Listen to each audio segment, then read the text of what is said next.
فإن أصدق الحديث كتاب الله وخير الهدي هدي محمد صلى الله عليه وسلم وشر الأمور محدثاتها وكل محدثة بدعة وكل بدعة ضلالة وكل ضلالة. Assalamualaikum warahmatullahi wabarakatuh.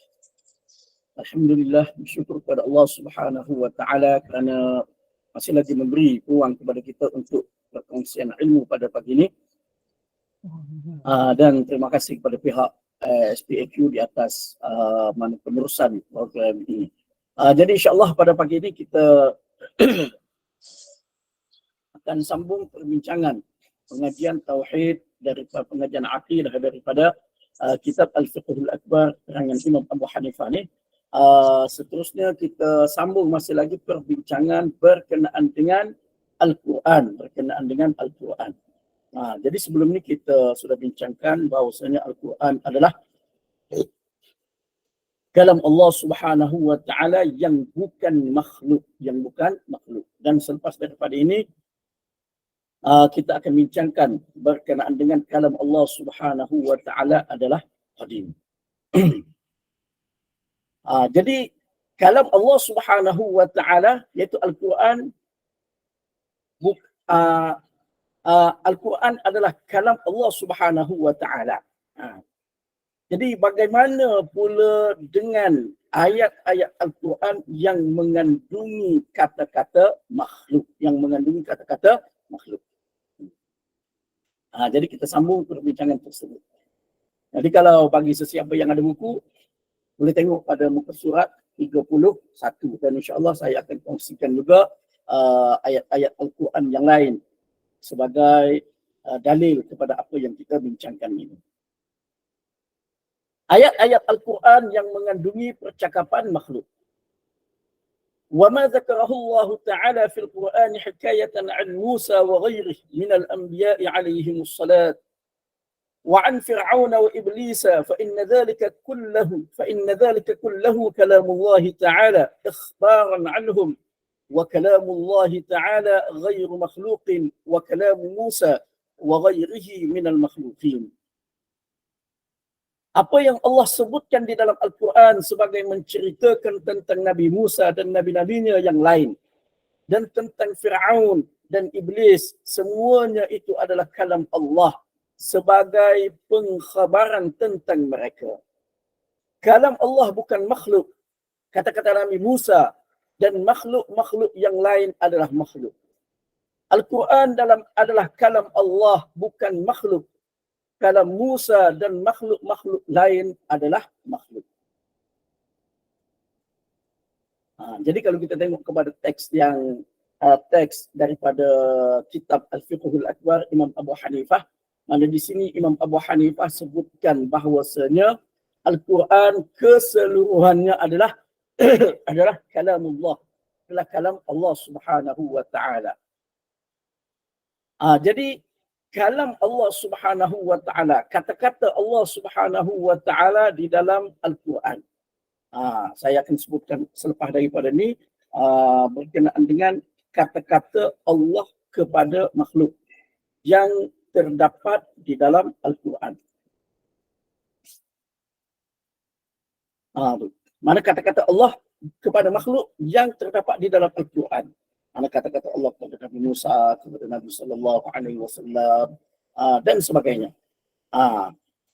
Jadi kata-kata Allah Subhanahu wa taala yang itu perbahasan selepas daripada ni, iaitu berkenaan dengan kalam Allah adalah qadim. Cuma yang di sini iaitu kata-kata Allah Subhanahu wa taala menceritakan tentang mereka. Yang Allah Subhanahu wa taala sebutkan di dalam Al-Quran menceritakan tentang mereka, itu adalah kalam Allah yang qadim. Kemudian dan ia adalah bukan makhluk. Kemudian kalam selain daripada Allah Subhanahu wa taala yang dikhabarkan oleh Allah Subhanahu wa taala di dalam Al-Quran, dinukilkan oleh Allah Subhanahu wa taala di dalam Al-Quran, itu adalah makhluk. Uraian.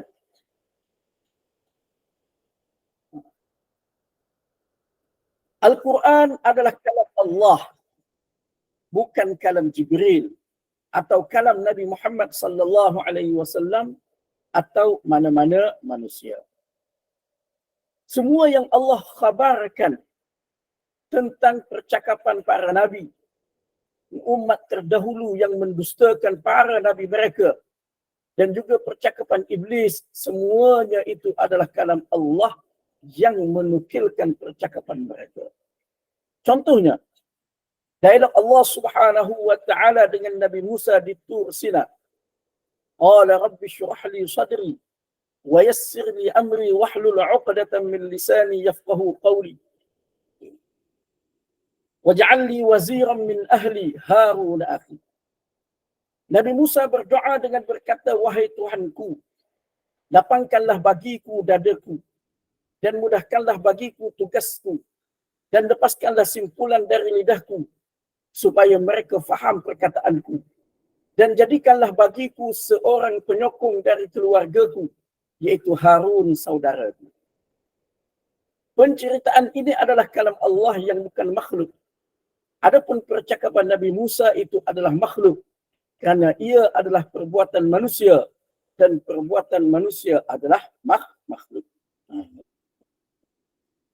Jadi di dalam Al-Quran terdapat banyak ayat yang menyebutkan tentang kalam selain daripada Allah Subhanahu wa taala. Mana menyebutkan kalam, kata-kata selain daripada Allah Subhanahu wa taala. Bahkan kalam itu boleh datang daripada Fir'aun. Kalam itu datang juga daripada iblis. Mana mereka-mereka yang kufur kepada Allah Subhanahu wa taala. Kalam itu juga datang daripada kaum nabi-nabi alaihi wassalatu wassalam yang kufur kepada Allah Subhanahu wa taala. Dan kalam, ada juga kalam di dalam Al-Quran yang dinukilkan, yang mana ia merupakan kalam nabi-nabi alaihi wassalatu wassalam. Jadi yang terdapat di dalam Al-Quran semuanya kalam Allah. Semuanya kalam Allah. Dan kalam Allah Subhanahu wa taala ni semuanya adalah qadim. Sedia kala. Nah, sebagaimana sebelum ni kita sudah bincangkan, ia adalah suatu yang bersifat azali, bukan bersifat hadis, kalam Allah.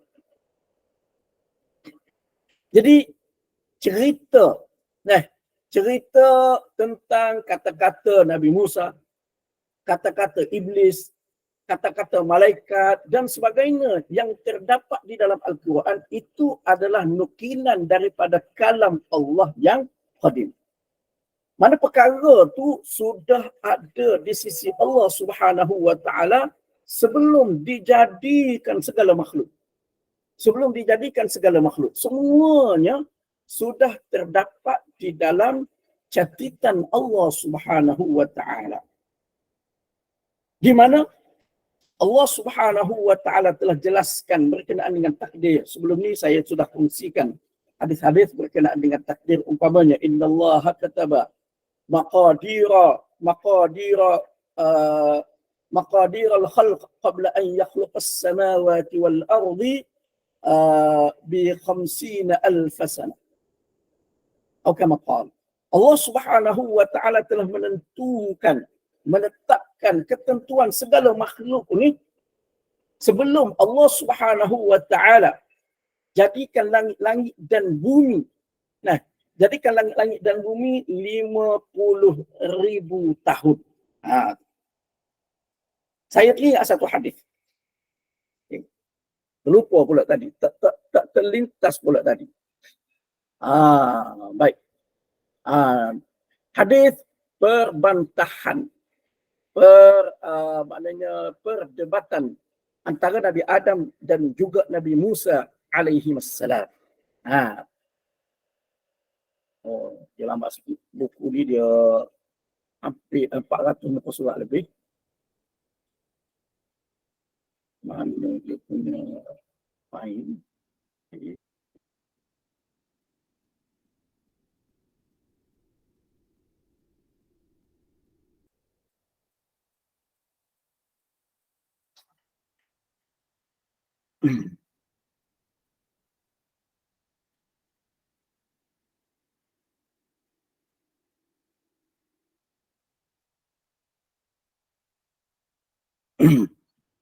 Baik. Hadis ini diriwayatkan oleh Imam Muslim di dalam sahihnya. Oh, hadis ini panjang. Tak dapat bawa semua sekali hadis ni. Kena sekali lagi. Kena copy sekali lagi. Mungkin 2 kali terjemahan ni.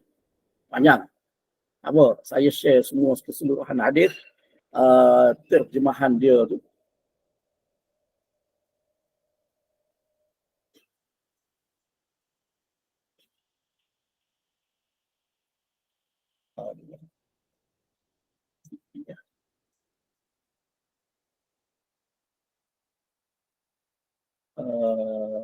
Sampai mana tadi?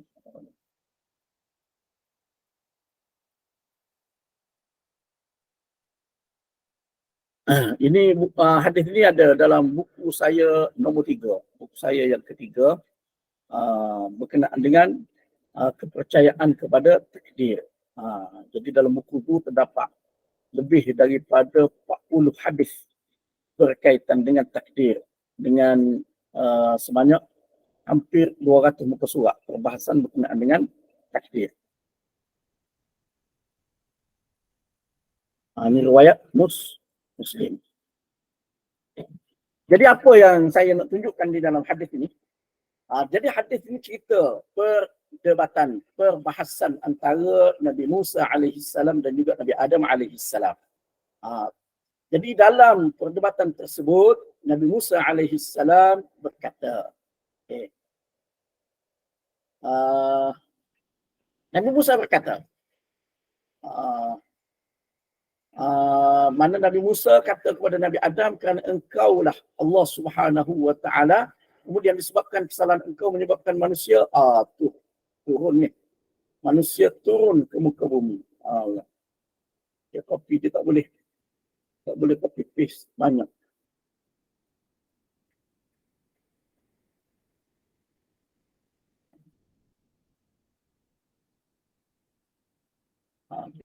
Jadi bertindih-tindih sebab tak boleh nak copy paste sekaligus.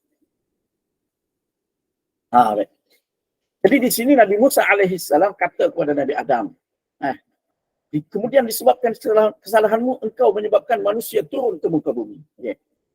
Jadi Nabi Adam alaihissalam pun kata, Nabi Adam kata, Allah telah memberikan kepadamu lauh-lauh yang terdapatnya di dalamnya keterangan segala sesuatu. Kemudian seterusnya, berapa lamakah tempoh engkau dapati Allah telah menulis Taurat sebelum aku diciptakan? Musa menjawab 40 tahun. Adam berkata, tidakkah engkau dapati di dalamnya tertulis wa'asa Adamu rabbahu faghawa? Maknanya dalam Taurat pun ada lafaz ini, teks ini yang sebagaimana yang terdapat di dalam Al-Quran. Bermaksud, dengan itu derhakalah Adam kepada Tuhannya, lalu ia tersalah jalan. Musa menjawab, ya, ada. Musa akui bahawasanya ungkapan ini terdapat di dalam kitab Taurat. Lalu Adam berkata, apakah engkau mahu mencela aku kerana aku melakukan sesuatu amalan yang Allah telah tetapkan ke atasku 40 tahun sebelum dia menciptakan aku, bahawa aku akan melakukannya. Rasulullah SAW berkata, maka Adam berjaya di dalam hujahnya terhadap Musa. Baik.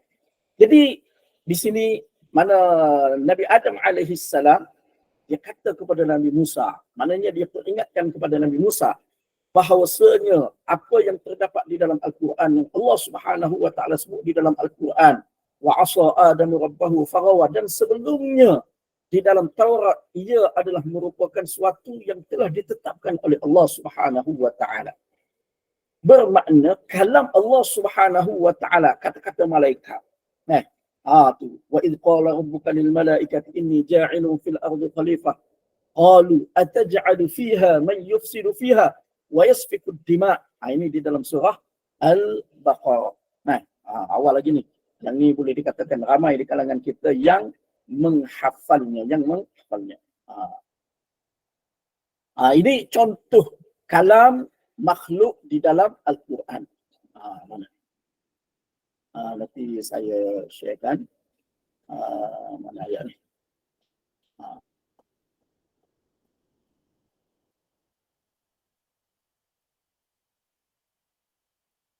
Di dalam surah Al-Baqarah.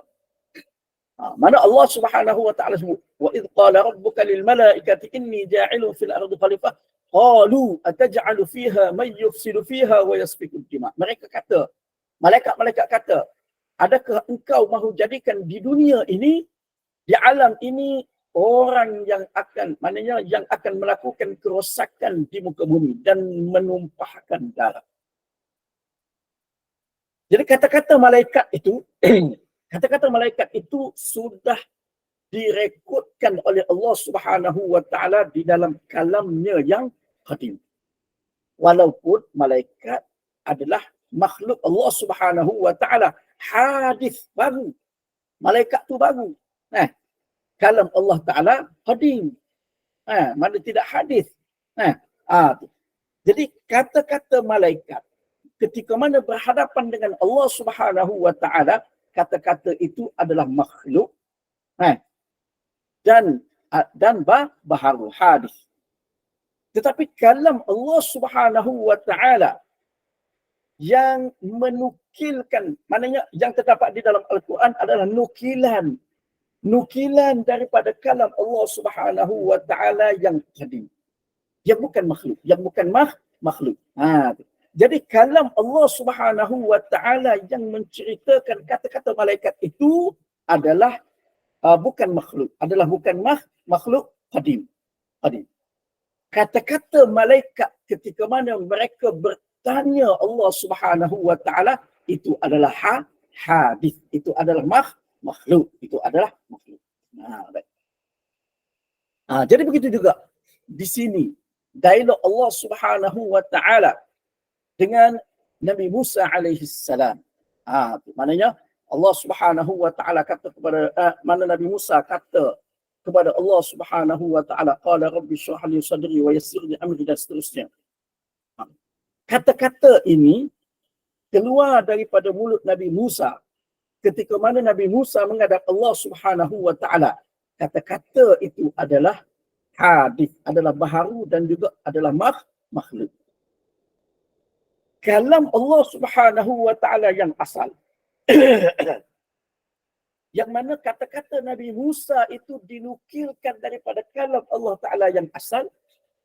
Kalam Allah taala yang asal itu qadim. Bukan makhluk, bukan makhluk. Bukan makhluk. Nampak beza tu. Itu perbezaan dia. Baik. Begitu juga sangat banyak di dalam Al-Quran. Kalau kita nak ambil kalam makhluk yang terdapat di dalam Al-Quran, sangat banyak. Umpamanya, apa saya petik beberapa kalam. Tadi kita kemukakan dah. Kata-kata malaikat. Kata-kata malaikat kepada Allah Subhanahu wa taala. Umpamanya, kata-kata saudara Nabi Yusuf alaihi salam. Yang ni saya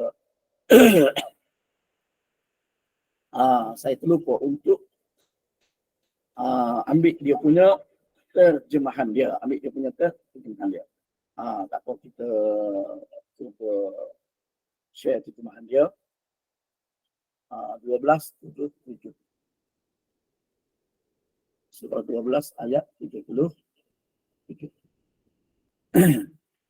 Jadi ini kata-kata saudara Nabi Yusuf yang merupakan makhluk.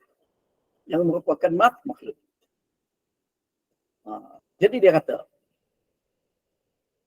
qalu in yasriq, mereka berkata kalau dia mencuri.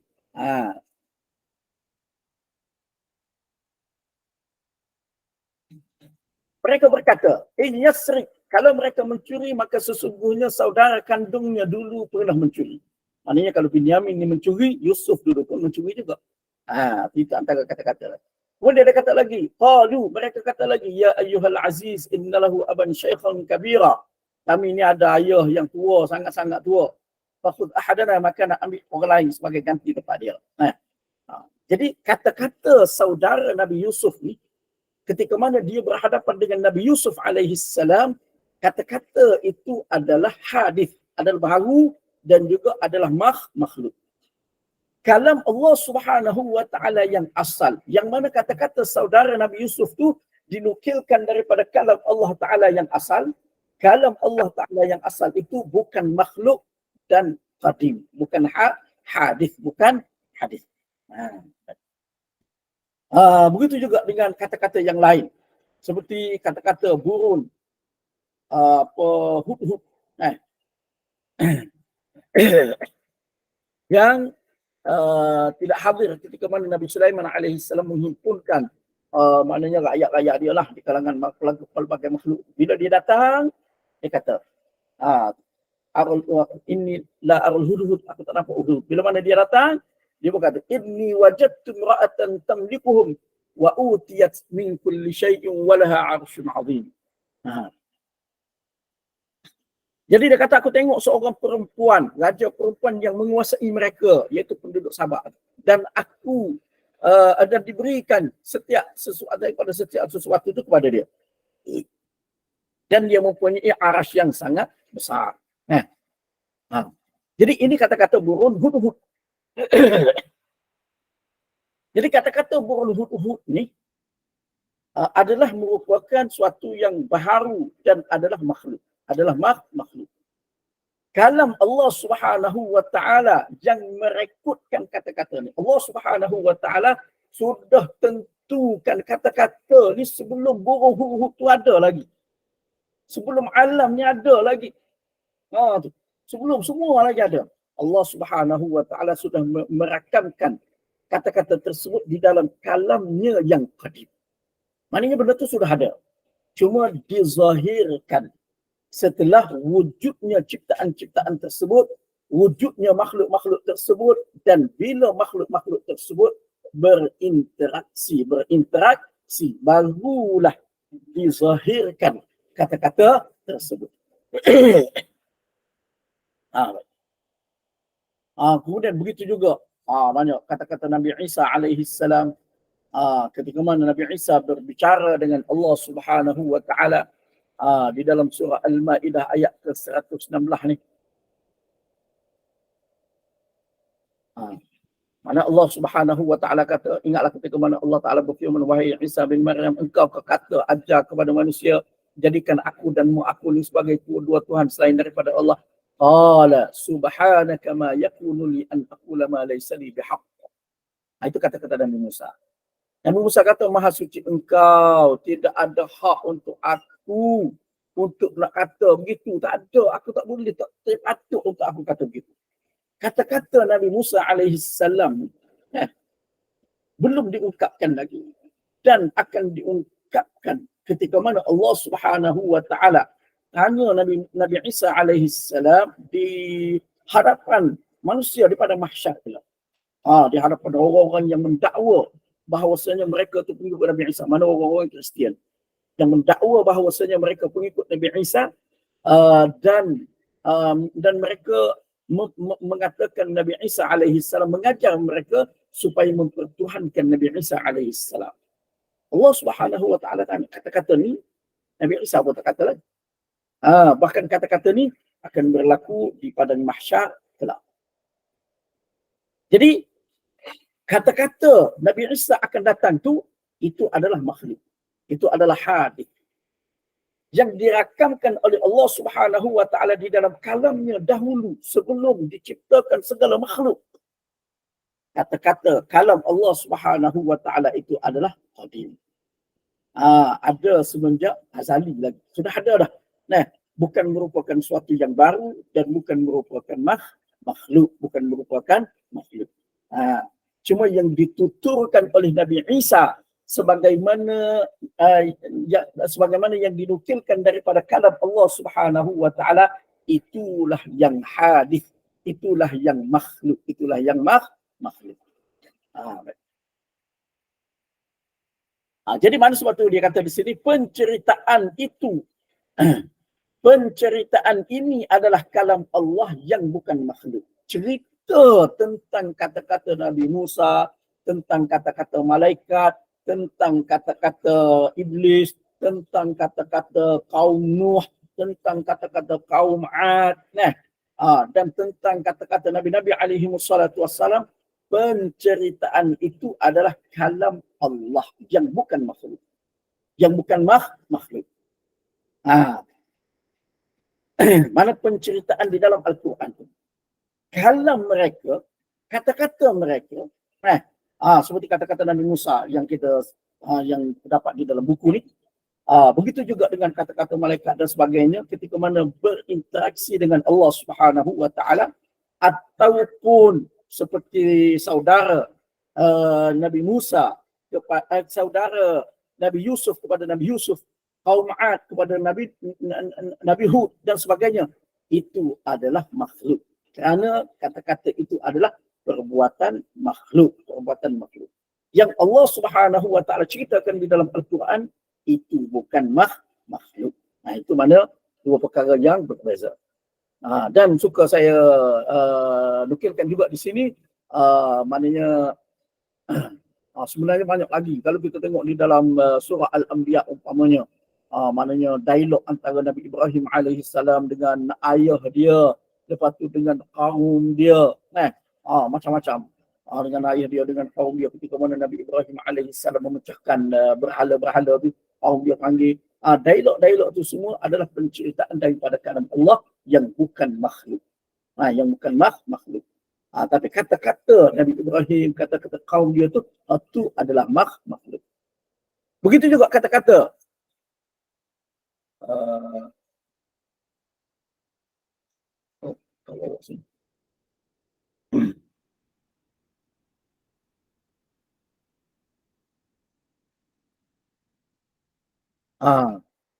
begitu juga kata-kata Allah Subhanahu wa taala, kalam Allah Subhanahu wa taala di dalam hadis-hadis Nabi sallallahu alaihi wasallam.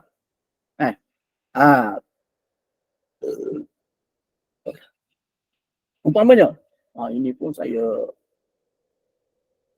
tak sempat nak terjemah. Umpamanya di dalam hadis yang menceritakan tentang Mi'raj Nabi sallallahu alaihi wasallam, hadis yang diriwayatkan oleh Imam Muslim. Di sini, hatta qala, sehingga Allah Taala berkata, berfirman, wahai Muhammad, Allah Taala kata kepada Nabi sallallahu alaihi wasallam, innahunna khamsu salawatin kulla yawmin wa lailatin. Ini kata-kata Allah Subhanahu wa taala kepada Nabi kita sallallahu alaihi wasallam. Allah Taala kata kepada Nabi di dalam hadis berkenaan dengan Mi'raj. Jadi kata-kata Allah Taala tu, kalam Allah Taala tu adalah merupakan penceritaan daripada kalam Allah yang qadim. Benda ni semua sudah ditentukan oleh Allah Taala. Allah Taala sudah tentukan bahawasanya Mi'raj akan berlaku kepada Nabi sallallahu alaihi wasallam. Allah Subhanahu wa taala tentukan juga kepada ketika Mi'raj itu Allah Taala berbicara dengan Nabi sallallahu alaihi wasallam dengan kata-kata begini, kata-kata begini, kata-kata begini. Itu semua sudah ada dalam ketentuan Allah Subhanahu wa taala yang qadim, takdir Allah Taala yang qadim, dan kalam Allah Taala yang qadim yang bukan makhluk, bukan makhluk. Cuma apa yang disebutkan oleh Allah Subhanahu wa taala kepada Nabi kita sallallahu alaihi wasallam pada ketika itu adalah penceritaan kepada kalam Allah yang qadim, yang dahulu. Lalu Nabi sallallahu alaihi wasallam berdakwah. Itu contoh. Baik. Kemudian kita pergi kepada bahasa seterusnya yang sama juga. Yang sama juga.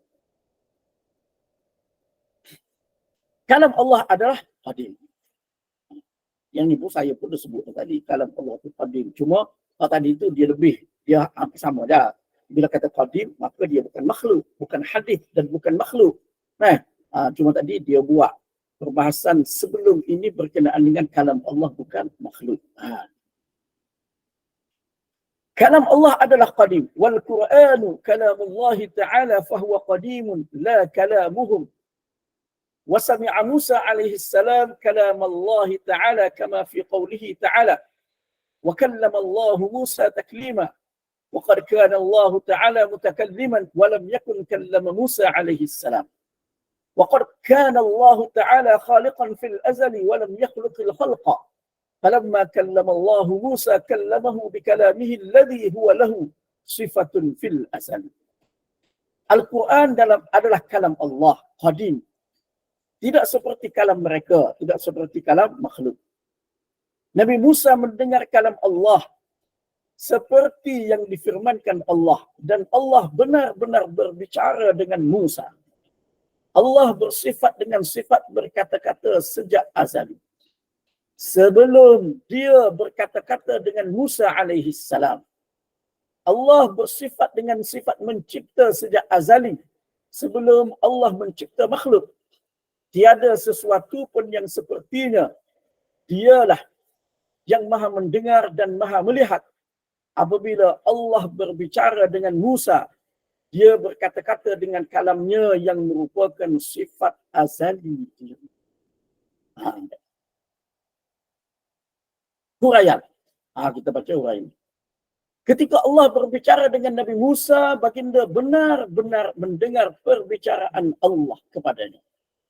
Baginda mendengar kalam Allah itu secara hakiki dengan kedua-dua telinganya. Allah berfirman, "Walamma jaa Musa limiqatina wa kallamahu rabbuh, qala rabbi arini anzur ilaik." قال لا تراني ولكن انظر إلى الجبل فإن استقر مكانه فسوف تراني.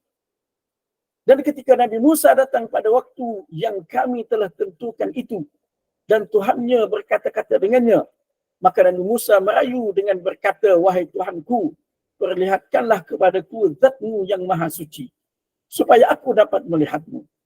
Allah berfirman, "Engkau tidak sekali-kali akan sanggup melihatku, tetapi pandanglah ke gunung itu, maka kalau ia tetap berada di tempatnya, nescaya engkau dapat melihatku."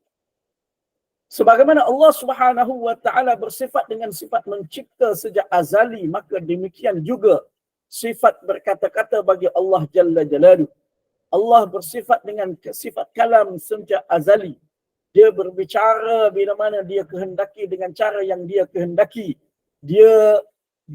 Allah berbicara dengan Nabi Adam di dalam syurga, dengan Nabi Musa di Tur Sina, dan dengan Rasulullah sallallahu alaihi wasallam ketika Mi'raj. Baik.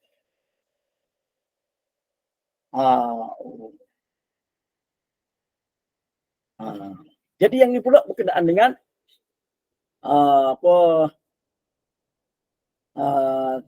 kalam Allah Subhanahu wa taala. Nah, yang maknanya yang diucapkan oleh Allah Subhanahu wa taala kepada nabi-nabi alaihi wassalatu wassalam. Jadi sebagaimana yang telah saya sebutkan tadi, iaitu Al-Quran adalah kalam Allah, dia adalah qadim, bukan seperti kalam manusia, kalam makhluk. Kalam makhluk adalah hadis, adalah baharu. Kalam Allah qadim, sedia kala. Nabi Musa alaihi salam dengar Allah Subhanahu wa taala berkata-kata dengan kalam Allah, yang mana kata-kata tersebut, kata-kata Allah Subhanahu wa taala tersebut sudah pun ada sebelum Nabi Musa alaihi salam diciptakan lagi. Sebelum diciptakan segala sesuatu. Cuma zahir kalam tersebut, nyata kalam tersebut ketika mana Allah Subhanahu wa taala berbicara dengan Nabi Musa alaihi salam. Dalam ayat ni lah, dalam ayat ni. Kalau kita tengok di sini, mana Allah Subhanahu wa taala, mana tadi? Kalam Allah taala, Allah taala berbicara, mana berbicara dengan Nabi Musa, kallamallahu Musa taklima tu, Allah taala sebut Allah taala berbicara tu sebelum Nabi Musa ada lagi. Sebagaimana dalam hadis yang kita bacakan tadi berkenaan dengan dialog antara Nabi Adam dan Nabi Musa alaihi salam tu.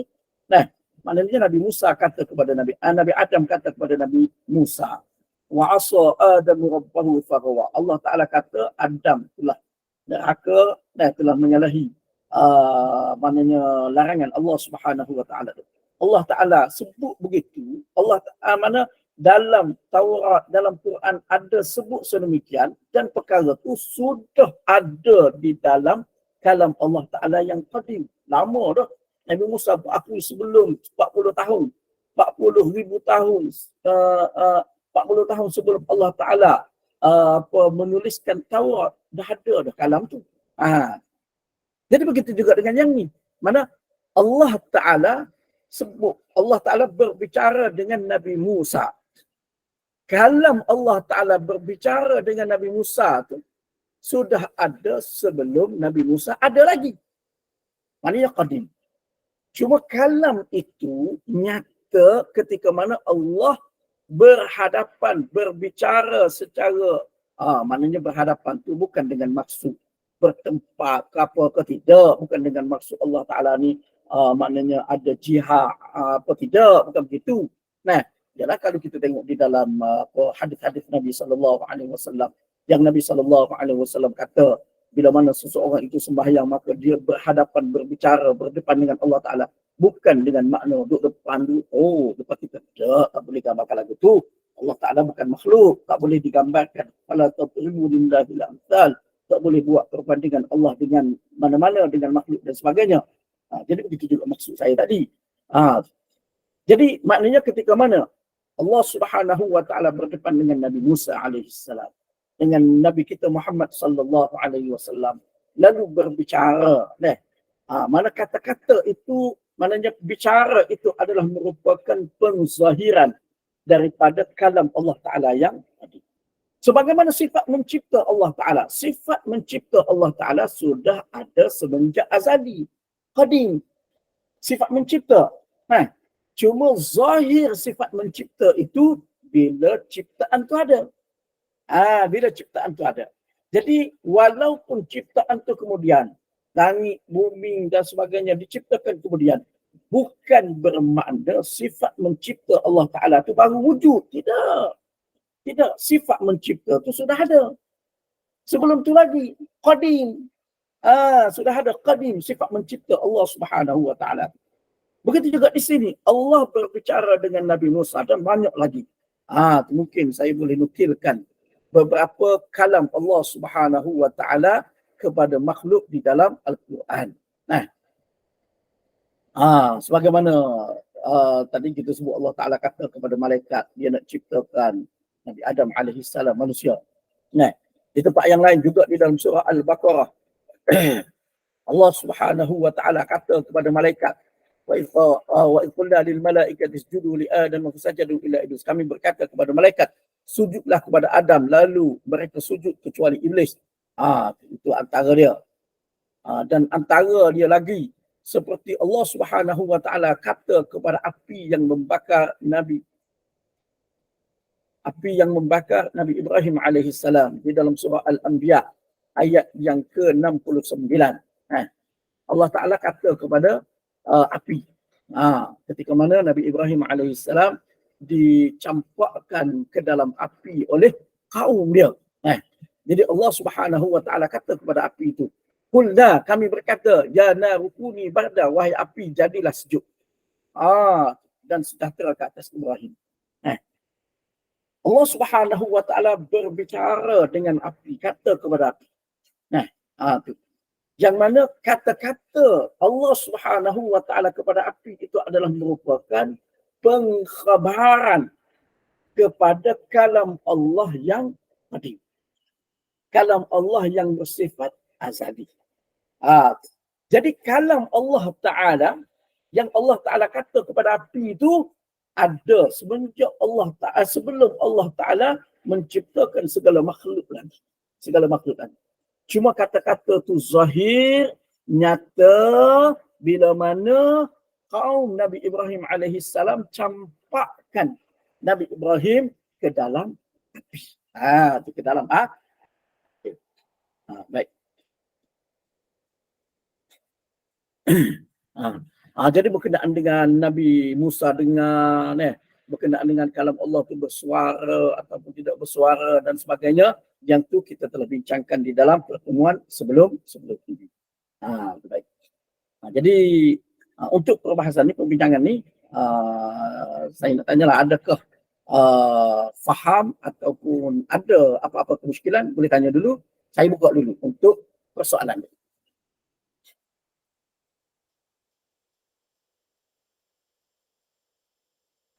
Okey, bagi yang ada kemusykilan, pertanyaan yang tak faham, sila kemukakan kepada Ustaz. Assalamualaikum Ustaz. Assalamualaikum. Saya merujuk pada hujah Nabi Adam terhadap Nabi Musa, Ustaz. Saya hanya nak cek semada pahaman saya ni betul, Ustaz. Penceritaan kata-kata Nabi Musa di dalam kitab penceritaan kata-kata Nabi Musa, nukilan daripada Allah itu di dalam Al-Quran itu adalah qadim, ya, betul? Penceritaan itu adalah qadim. Betul. Okey, kemudian adakah betul kepahaman saya ni bahawa kata-kata Nabi Musa itu memang sudah ada kata-kata Nabi Musa yang dizahirkan sendiri oleh Nabi Musa memang sudah ada di dalam Al-Quran. Adakah boleh kita katakan yang kata-kata Nabi Musa zahirkan itu adalah menurut skrip daripada kalam Allah? Ya, kalau di dalam Al-Quran, sebab Al-Quran ini tidak boleh dinukilkan secara makna, tak boleh. Dia mesti dinukilkan secara lafzi, mengikut sebagaimana lafaz yang disebutkan di dalam Al-Quran. Maka kita katakan, maka kalam kalam Allah Ta'ala yang terdapat di dalam Al-Quran, mana kalam Allah Ta'ala yang Allah Ta'ala nukilkan daripada kalam dia yang qadim, yang terdapat di dalam Al-Quran, begitulah rupa kalam dia. Begitulah. Apa yang disebutkan di dalam Al-Quran. Begitulah. Maknanya apa dipanggil, yalah, macam-macam tadi yang kita bukakan tadi. Allah Ta'ala kata kepada malaikat, idqulna lil malaikati isjudu, kami kata usjudu li Adam fasajadu illa iblis. Nah, kata-kata mana ayat ni, kalam Allah Subhanahu wa Ta'ala itu adalah qadim. Qadim. Nah, jadi penzahiran kalam Allah Ta'ala yang qadim itu bila Allah Ta'ala kata kepada malaikat. Bila Allah Ta'ala kata kepada malaikat. Cuma Allah Ta'ala kata kepada malaikat tu, bila Allah Ta'ala kata kepada malaikat, maka itu adalah penzahiran kepada kalam Allah yang qadim. Cuma kata-kata Allah kepada malaikat tu apakah dalam bentuk bahasa macam ni ke apa ke, yang tu sebelum ni kita telah bincangkan berkenaan dengan kalam Allah. Bagi kebanyakan bagi ulama yang mengatakan dia adalah bersuara, suara dia tu kita tak tahu kaifiat dia. Kita tak tahu kaifiat dia.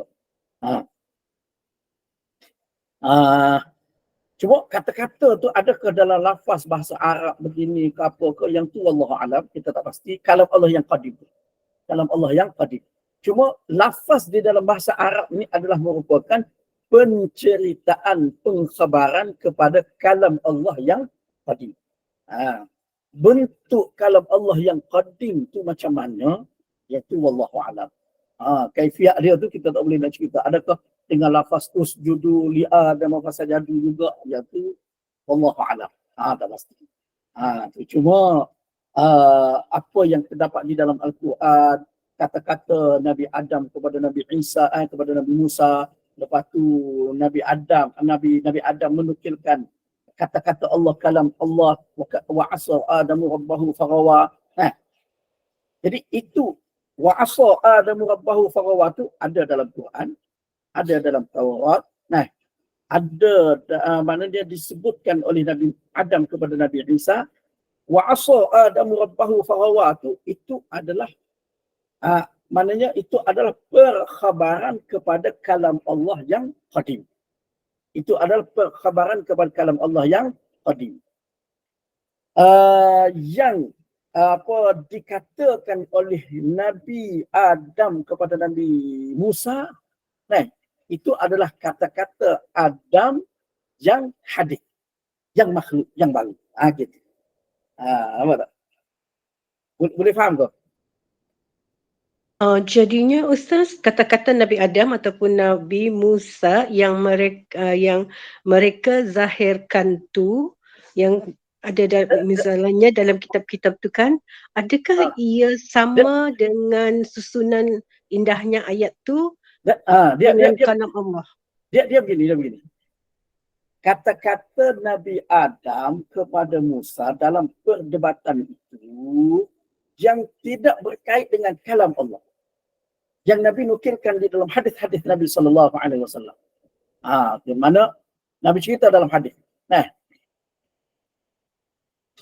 Okay, ah, itu na- faham. Tapi ah, yang kisah Nabi Musa bercakap dengan Allah yang di Bukit Tursina tu, yang di dalam Quran ada kan apa ah, percakapan yang dizahirkan oleh ah, Nabi Musa, adakah ah. itu sama susunan bahasa Arab yang indah tu kan, sama dengan yang sama dengan kalam Allah? Adakah Kalam yang boleh qadim. kita Ah, kalam yang ya, kan, adakah betul ya, fahaman saya tu? yang tu tak boleh kata sebab apa dipanggil yang tu sebab tu sebelum ni kita dah bincangkan kalam Allah itu bersuara dengan tidak diketahui kaifiat dia, macam mana kaifiat dia.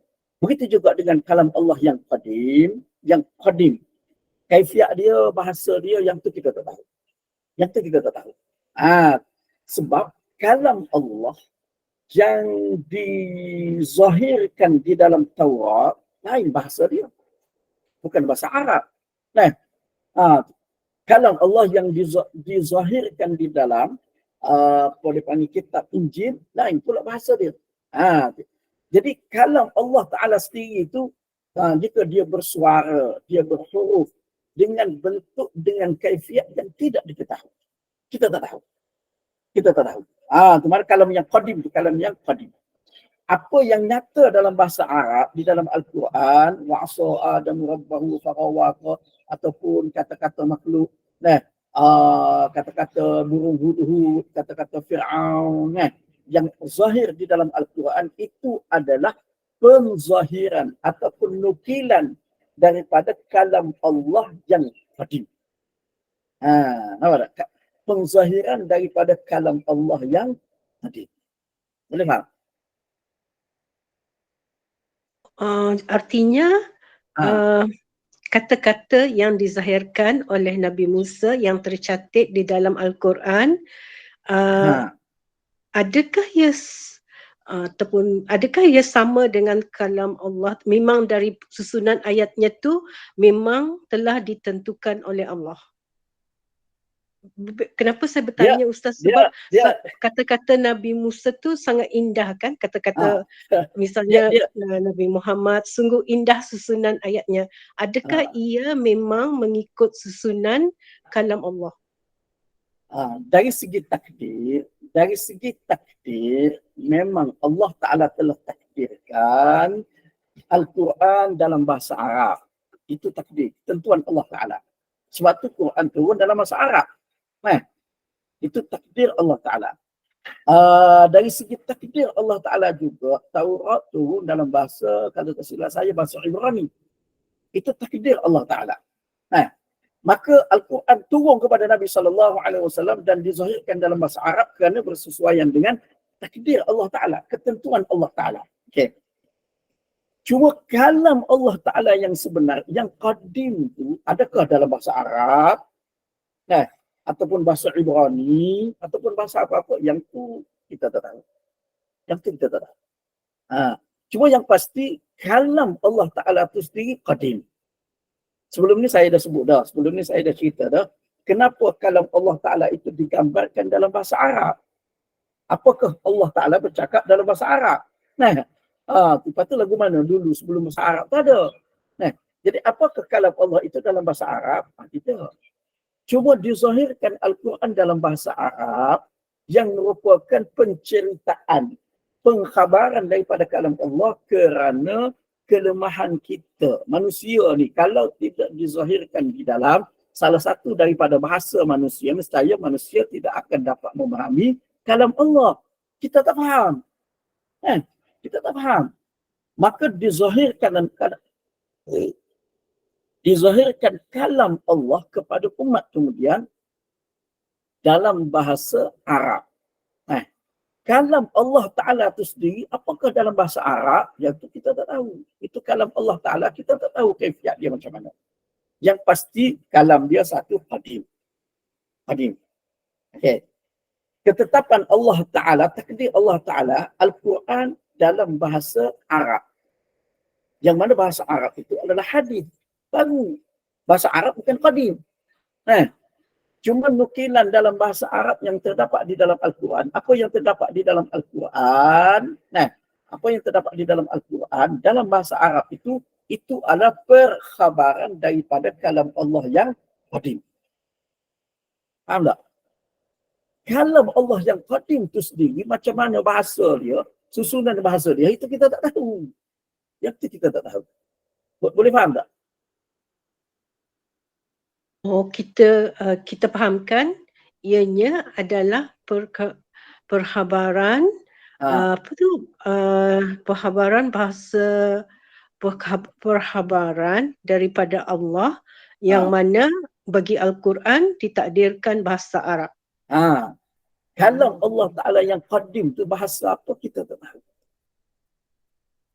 Boleh faham tak? Mana tidaklah faham. Tidaklah kita kata dah Allah Taala sebut, malaikat kata qalu ataj'alu fiha may yufsidu fiha. Malaikat kata kepada Allah lagu tu, bermakna dalam kalam Allah yang qadim pun lagu tu lah bentuk bahasa dia. Itu Allah Taala kita tak tahu. Kalam Allah Taala kaifiat dia macam mana kita tak tahu. Kita tak boleh gambarkan, tak boleh bandingkan. Oh, kalau Allah ni sebut bahasa Arab tu ada. Tak boleh bandingkan. Boleh nampak boleh tu. Kemudian macam mana dia boleh ditranslatekan ke bahasa Arab? Yang tu kalau kita tengok di dalam hadis, mana ada sahabat dengar wahyu mari daripada Nabi kepada Nabi sallallahu alaihi wasallam tu mithla salsalatil jaras, seperti deringan loceng. Kalau kita dengar, kita faham tak? Kita tak faham. Allah Ta'ala beri kemampuan kepada Nabi sallallahu alaihi wasallam untuk faham. Mana Nabi sallallahu alaihi wasallam faham. Dan Nabi sallallahu alaihi wasallam boleh gambarkan kalam tersebut dalam bahasa Arab. Boleh nampak? Allah Ta'ala maknanya beri kemampuan kepada Nabi untuk Nabi gambarkan kalam Allah Ta'ala itu dengan bahasa yang boleh difahami oleh manusia. Apa tu? Okey, faham Ustaz. Alhamdulillah. Terima kasih. Okey. Baik. Tadi ada saya dengar tadi, saya masuk awal sikit. Saya dengar tadi, mana saya pun tak tahu perbahasan Ustaz Azhar sebelum tu. Cuma saya terdengar tadi sikit perbahasan berkenaan dengan masalah waswas dalam wuduk dan juga di dalam sembahyang. Boleh tak saya nak mencelah sikit? Okey, boleh silakan Ustaz. Sebab saya dengar tadi itu betul. Maknanya salah satu daripada apa yang diajarkan oleh Nabi sallallahu alaihi wasallam, bila mana datang waswas maka kita ta'awudz kepada Allah Subhanahu wa taala, baca a'udzubillahi minasyaitonirrajim dan sebagainya. Okey. Cuma dalam kes seperti kita kata contoh waswas di dalam wuduk. Kadang-kadang orang yang waswas dalam wuduk ni dia sampai kepada peringkat ini, kes-kes yang pernah saya temui, yang pernah saya jumpa lah. Kadang-kadang dalam berwuduk tu dia sampai berjam-jam. Dia ulang nak basuh kaki teringat, basuh muka, basuh kedua tadi. Gitu. Itu antara dia. Soal kadang-kadang dia rasa kawasan persekitaran tu bernajis dan sebagainya, banyaklah hal itu. Itu dia kena pegang kepada kaedah al-yaqin la yuzalu bisyakki. Yakin tidak boleh dihilangkan dengan syak. Maknanya tempat tu dia nampak macam bersih, tiba-tiba mari syak ada kekotoran, maka yakin tidak boleh dihilangkan oleh syak. Syak tu dihindarkan, pegang pada yang yakin. Cuma dalam antara kes yang berlaku, kadang-kadang orang yang berwuduk ni, dia sampai peringkat bila dia nak basuh kaki, dia teringat. Dia mari teringat, muka tadi basuh dah ke lagi. Dia nak sapu kepala, dia teringat, muka tadi basuh dah ke lagi. Maka ada di kalangan kita yang pegang kepada kaedah sesuatu perkara tu antara buat dengan tak buat, maka dikira tak buat lagi. Maka dia pun kata, oh tak basuh lagi muka, basuh balik muka. Oh, basuh balik muka, basuh. Nak basuh kaki dia ingat pula, muka tadi basuh ke tak? Dia pun basuh balik muka. Yang tu jadi berulang-ulang. Sedangkan ada kaedah yang lain yang yang dikemukakan oleh ulama di dalam al-qawaidul fiqhiyah, dalam kaedah fiqhiyah, iaitu idza ta'arada al-aslu wal idza ta'arada al-aslu wal zahiru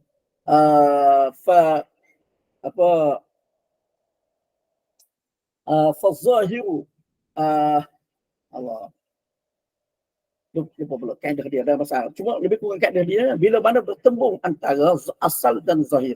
Hukum asal dan hukum zahir, lalu jika asal mempunyai penyokong, falil zahiri falil asli 'adidun qaddima al-aslu. Fa in kana lil zahiri 'adidun qaddima az-zahir. Kalau asal itu mempunyai penyokong, maka dipegang hukum asal. Tapi sebaliknya, kalau zahir itu mempunyai penyokong, maka dipegang hukum zahir. Okey. Dalam kes seperti tadi, dalam kes orang yang berwuduk umpamanya, sembahyang pun sama juga. Kita jumpa orang yang sembahyang sampai 10 rakaat, pun dia duduk rasa 3 rakaat. Perkara ni sudah terdapat di zaman sahabat dahulu ketika mana